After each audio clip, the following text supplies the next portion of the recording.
एगो मुखड़ा एगो अंतरा अखिया में कवन जादू चोरा के तू रख ले बारू। अखिया में कवन जादू चोरा के तू रख ले बारू।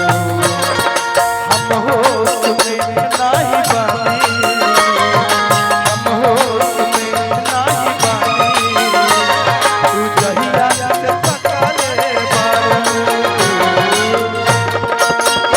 अखिया में कवन जादू चोरा के तू रख ले बारू। अखिया में कवन जादू चोरा के तू रख ले बारू। हम होश में नहीं बानी, हम होश में नहीं बानी, तू जहिया से पका ले बारू। अखिया में कवन जादू चोरा के तू रख ले बारू। अखिया में कवन जादू चोरा के तू रख ले बारू।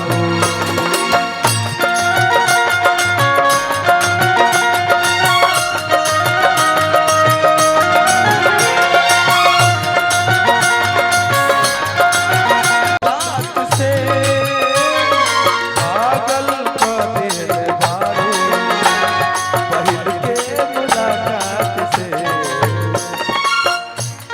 बहुत धन्यवाद छूट दिलवा किंका के दी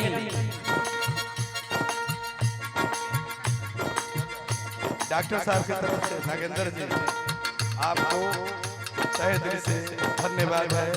नमस्कार, प्रणाम प्रणाम कर 200 रुपए का पुरस्कार आए हुए थे, हमारा कबूल बा।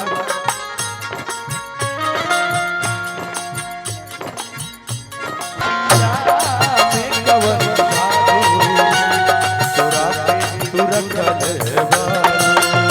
अखिया में कवन जादू चोरा के तू रख ले बारू।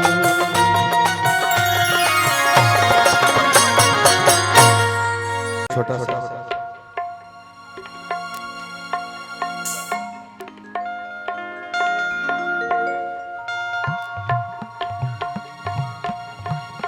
हमारा प्राप्त हो गई।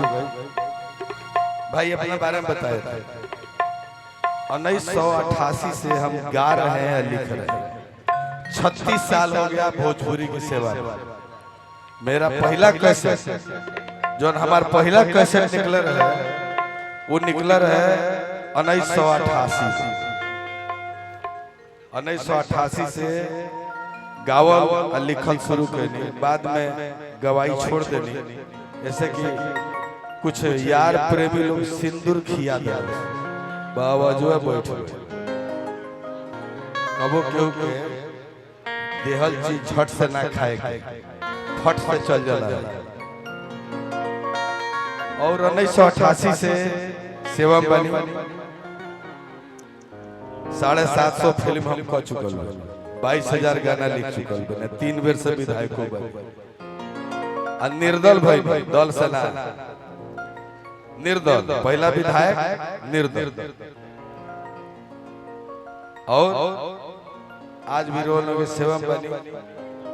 हमें जाए नहीं आशीर्वाद बा बच्चा बा ओकरा का आशीर्वाद, ओकर माई ओकरा का आशीर्वाद, ओकर पिताजी उनके आशीर्वाद।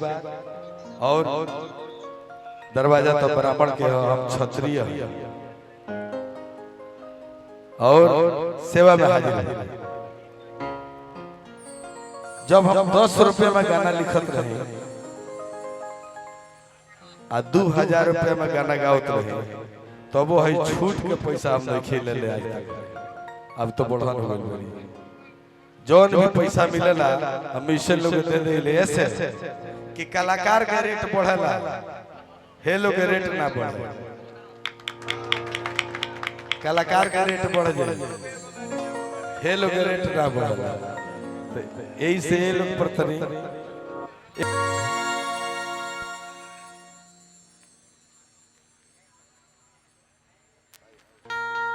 हिंदी गीत